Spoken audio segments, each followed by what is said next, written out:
Akibat intensitas hujan tinggi sejak sepekan terakhir, sejumlah kabupaten di Aceh diterjang banjir hingga merendam pemukiman penduduk.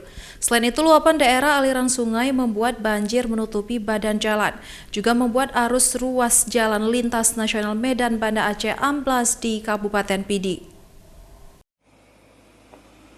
Pengendara diminta berhati-hati saat melintasi jalan lintas nasional Banda Aceh Medan.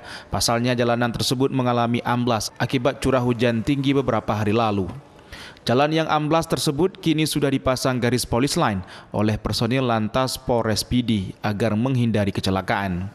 Kondisi jalannya hampir semua ruas badan jalan mengalami retak dan amblas, sehingga sangat berbahaya bagi pengguna jalan, apalagi dengan kondisi berdekatan dengan tikungan tajam.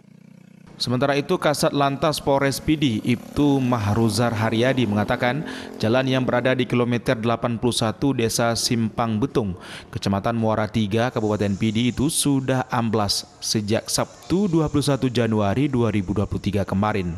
Amblasnya jalan ini disebabkan karena tingginya curah hujan melanda kawasan itu. Sejauh ini polisi sudah memasang rambu-rambu peringatan. Selain itu, pengguna jalan diimbau agar waspada saat melintas di kawasan tersebut. Mahruzar menyampaikan pihaknya juga sudah berkoordinasi dengan Dinas Pekerjaan Umum dan Penataan Ruang Provinsi Aceh untuk segera memperbaiki jalan tersebut sehingga lalu lintas kembali normal. Dari Kabupaten Pidi, Jamal Pangwa, iNews melaporkan.